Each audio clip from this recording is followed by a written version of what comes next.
Did you know that the CIA were plotting to assassinate Julian Assange? In 2017, officials at the highest levels of the US government were plotting his demise. And this wasn't just an idea. Specific plans were suggested, diagrammed, and ran through various committees before they reached the top. The scheme was even given the green light by top officials, with months of planning going into the hit. Which begs the question, why was the CIA and multiple other secret intelligence agencies wanting to kill Assange so much that they were willing to break international law in broad daylight? And how did such an unhinged plan get so far in the first place? Well, to understand the true story, we need to understand why they wanted Julian Assange dead so badly. It all began in 1999, when Julian Assange had an idea. Over history, there have been countless schemes of corruption and crimes that never got reported. It was just too risky for the people who knew to leak the information. And today, it's no different. In the US, leaked info can't be used in court if it has been obtained illegally, making even the act of speaking entirely pointless as far as justice is concerned. And this status quo exists to protect those in power, meaning it was unlikely to see any real institutional change. But what if an organization could do the leaking for the whistleblower whilst keeping their identity anonymous? People had been sending news agencies anonymous packages for years, but Assange was going to streamline this process. All sources would remain anonymous where possible, and they could contact WikiLeaks from around the globe. Anyone, anywhere could speak up about crimes and corruption, completely going against the established media and governments around the world.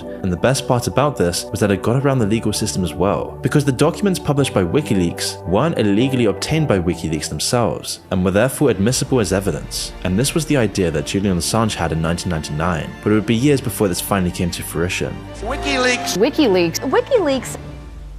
However, by 2006, everything was ready. Assange had worked with friends in Iceland to launch the site, making it public around the world. At first, the site wasn't getting much attention, but all of this would change incredibly soon. The very first leaks came as a dribble. A far-right membership list here, a paper trail leading to financial corruption there, but nothing that would stay in the front pages for very long, if at all. Which is why for the first year, WikiLeaks just flew under the radar. But that all changed when WikiLeaks made the brave choice of leaking US government documents. In November of 2007, Assange and WikiLeaks released a document entitled Standard Operating Procedures, which sounds boring until you look at where it's from: Guantanamo Bay, the infamous shadowy prison that has been in the news for many years after allegations of waterboarding, isolation, and other torture methods came out. And WikiLeaks had all but confirmed people's worst fears about Guantanamo Bay. The manual included details on keeping new prisoners in isolation for 2 weeks to soften them up, and an extensive system for deciding which prisoners were allowed basic medical assistance. And this leak began a long and drawn-out hunt for Assange that's still going on today. Even though WikiLeaks would easily continue without them, Assange was the figurehead behind the site, and the US government had the main enemy in sight. The prospect of WikiLeaks was terrifying to corrupt people in powerful positions. Accountability is hard to find for these sorts of people and organizations, but WikiLeaks promised that everyone could be found out, and at first the US was both powerless and unwilling to do something. They could easily pursue the actual whistleblowers using the Espionage Act, but Assange was protected by international laws. However, many people in the government wanted revenge. People like Hillary Clinton, they wanted Assange behind bars, but they were outnumbered by people who weren't affected. But eventually this position became less and less popular in government, as Assange would go on to publish more and more leaks. And 2 years later, WikiLeaks published nearly 600,000 messages sent by US officials during 9/11. They exposed how the event was used to drum up support for both the war on terror and the grossly authoritarian Patriot Act. But still, this wasn't enough to sway lots of members of government. People still cared about the First Amendment, and taking care of Assange would require breaking too many legal rules. And there were bigger, larger questions about freedom of the press. Assange was tiptoeing the line between dissident and journalist, making his arrest a slippery slope to state-controlled media. But the US weren't making it easy for themselves. There were just too many dark secrets getting leaked. In 2010, WikiLeaks published more info about the war in Iraq, including a video showing a US helicopter gunning down civilians and a reporter. The worldwide outrage was palpable, and the US hit a new low in public perception.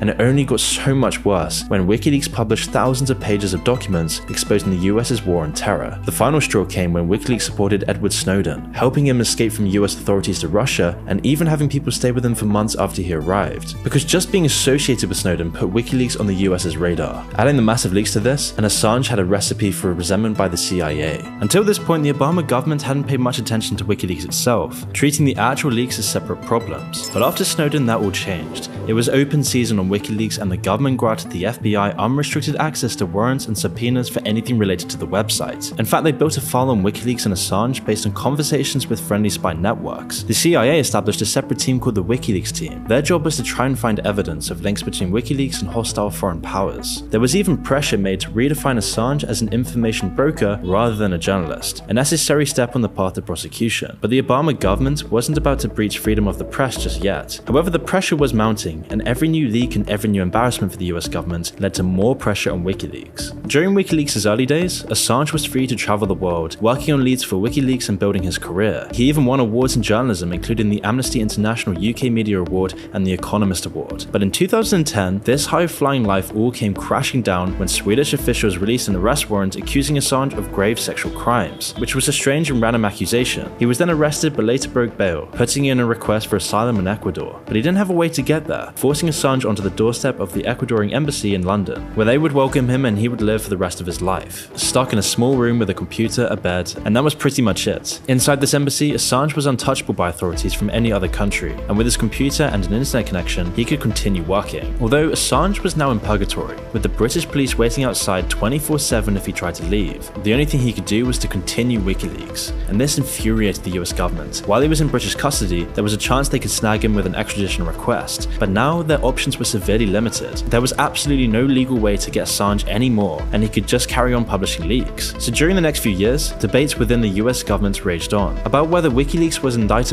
under the Espionage Act. Even though in 2013 the Obama government had prohibited it, lots of factions within different government agencies wanted his head. And then WikiLeaks finally gave the left wing of the government a reason to hate him as well, as in 2016, WikiLeaks published leaked messages which implicated the Democrats in a scheme to handicap Bernie Sanders' nomination bid. US intelligence decided that the leak had come from a Russian hack, and so getting Assange was now deemed a bipartisan issue, and the pressure to do something about him only grew. And then after Trump won the presidency, partially thanks to this leak, and WikiLeaks destroying his opponent Hillary Clinton, you would only expect him to go easy on Assange. He even said, quote, "I love WikiLeaks" during the campaign. WikiLeaks! I love WikiLeaks! But once he was in office, Trump feigned ignorance, saying it wasn't his thing.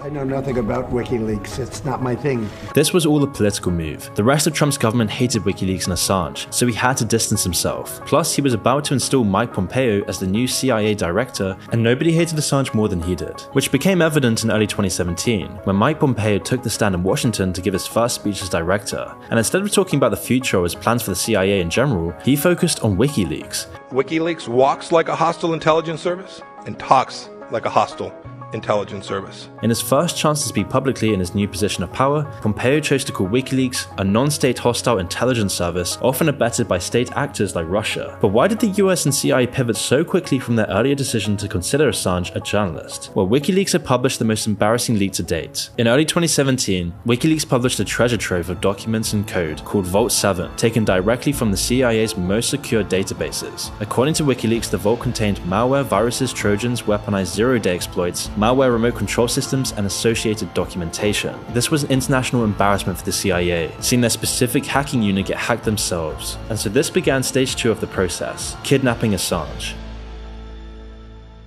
But before we continue, I'd like to thank today's sponsor, Babbel. You see, I've been living in Mexico for a while now, and when I arrived, I had no idea how to speak Spanish. So here's what I did. I downloaded an app called Babbel, one of the top language learning apps in the world, and I chose Spanish as the language that I wanted to learn. And just within a few minutes, I learned some simple Spanish phrases like me llamo, de donde eres, and mi puedes dar. And by learning Spanish, it really helped me to explore Latin American culture and connect with locals. By using Babbel, I was able to learn how to have real-world conversations in Spanish, with their lessons preparing me to have practical conversations about travel, business, relationships, and more. In fact, Babbel is scientifically proven to help you start speaking a new language in just 3 weeks, with their lessons being designed by real language teachers, making Babbel the best language app out there. And they even have a 20-day money-back guarantee. That way you can start learning and see how far you get before committing. So what language would you like to learn? Whatever the language is, you can start learning today with an extra 60% off of your subscription by using my link in the description below. And thanks to Babbel for sponsoring this video.